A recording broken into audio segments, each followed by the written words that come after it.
Est-ce que vous vous sentez montré du doigt par ce rapport ou pas? Alors non, je me sens pas personnellement en tant que musulman, je me sens pas pointé du doigt dans ce rapport.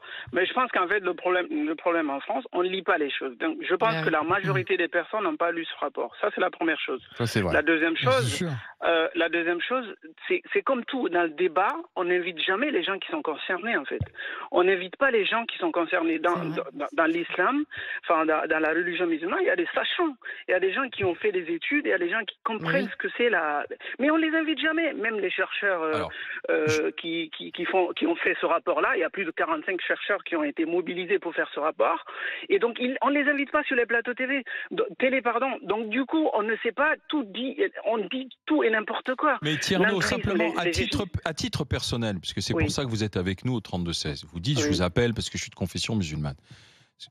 La question qu'on vous pose, c'est est-ce qu'aujourd'hui, on doit s'inquiéter de la frange de l'islam radical, oui ou non, Tierno? Je suppose que vous n'êtes pas sur cette frange-là. Enfin, j'en sais rien, dites-moi. Mais non, je ne suis pas sur cette frange-là. Voilà. Encore heureux, mais je veux dire, comment est-ce que moi, en tant que musulman qui a une vie classique, comment est-ce que j'arrive à mesurer ce pouls-là? Moi, je suis pas dans. Enfin, je veux dire, c'est pas mon travail. Je sais pas, mais Tierno, vous êtes pour l'égalité homme-femme, pour le. Mais bien entendu, c'est pas le problème. Mais oui, mais c'est pas à moi de mesurer ces choses-là.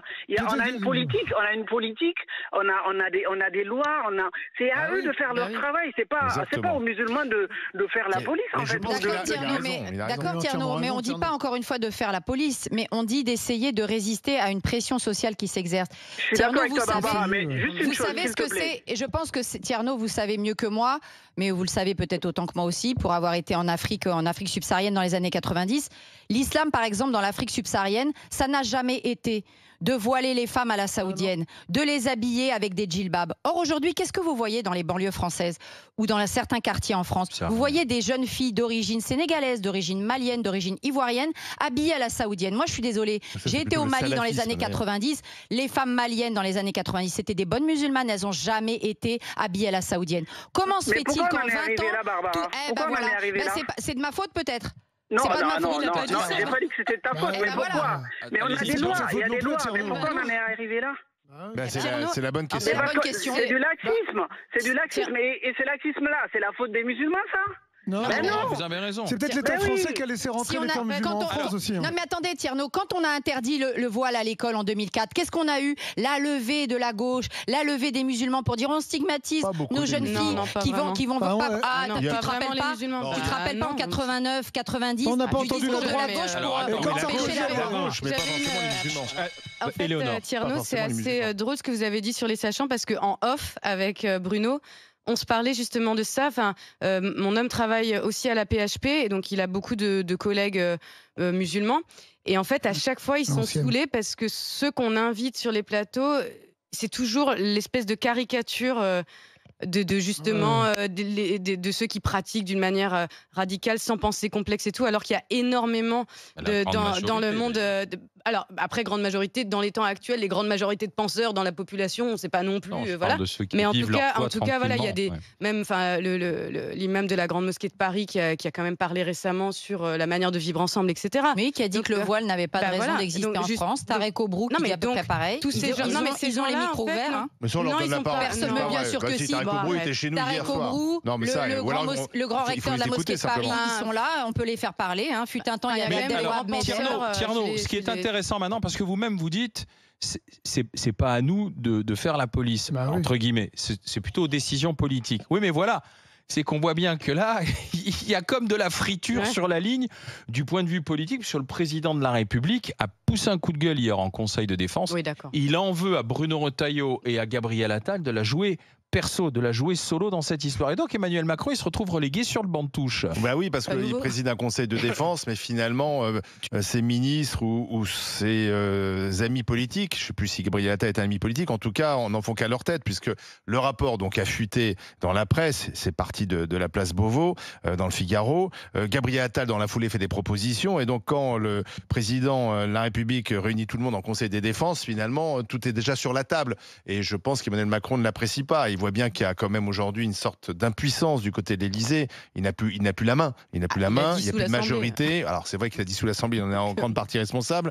Et ses ministres font ce qu'ils veulent, même ses ministres qui sont censés être ses proches. Il a, semble-t-il, selon nos confrères du Parisien, engueulé Darmanin, parce que Darmanin a annoncé qu'il voulait faire une prison en Guyane, et il n'a pas averti le président. Mais d'ailleurs, je pense qu'il n'a pas à avertir le président, puisque sous la Ve République, c'est le Premier ministre qui conduit les affaires de la France. Donc on voit bien qu'Emmanuel Macron est dans une forme d'impuissance, et hier, il a poussé un coup de gueule, et ce coup de gueule le confirme, en fait. Le rapport, il est sur la table du président depuis le mois d'août. Oui, alors c'est vrai. Donc monsieur Macron, s'il veut s'emparer d'un sujet, il avait qu'à le faire. Tout de suite. Il fait rien parce qu'il papillonne partout pour dire n'importe quoi partout. Un coup en Ukraine, un coup Gaza, un coup machin. Qui se concentre sur la France, où il y a déjà assez de problèmes.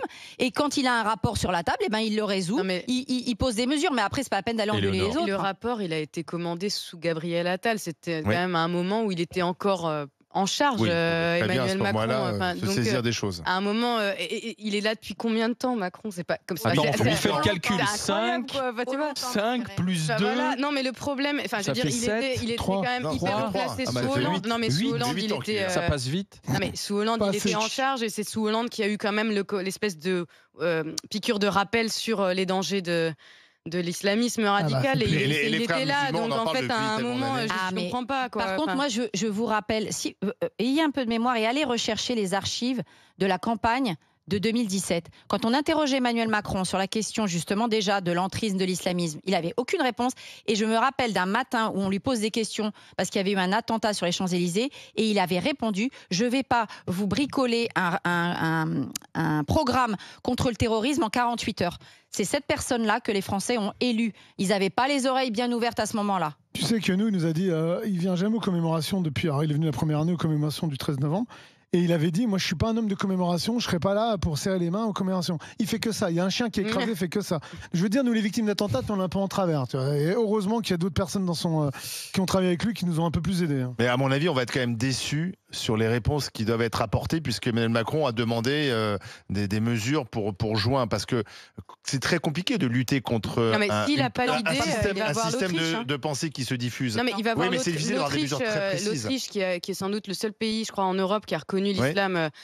C'est celle qui a dissous les frères musulmans. Donc à un moment, je veux dire, non mais ils sont pas en France. Oui, mais ils sont financés. Ils sont financés par un pays qui s'appelle le Qatar. C'est pour ça qu'il n'y aura pas de mesures. Grâce à Sarkozy. Ces gens-là, la droite regarde un peu dans les yeux le truc. Je suis d'accord avec toi. Depuis Sarkozy, et on a régulièrement un des représentants du Qatar dans la classe politique qui nous remplit, un homme, un grand monsieur avec des cheveux blancs là, voilà. Dominique D. Ah, Dominique D, oui.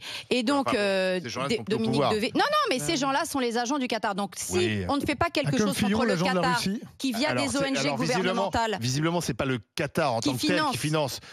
Non, c'est des ONG. Ce sont des particuliers au Qatar. Charity Business et tout ça. Oui. J'ai lu Qatar Charity et compagnie. Mais croyez bien qu'il y a deux volets de lutte contre les frères musulmans. Il y a le financement du Qatar et il y a le voile. Une mesure concrète. C'est fini. Attends, Barbara, parce que moi je l'ai toujours dit, l'interdiction du voile dans l'espace public, je l'ai toujours dit, et c'est pas d'aujourd'hui que je le dis, ça fait 10 ans que je le dis. Mais bon. C'est pas en faisant chier des mamans qui emmènent leurs gamins à l'école. Alors, les petites mamans, ça y est, tu commences toi aussi avec les mamans.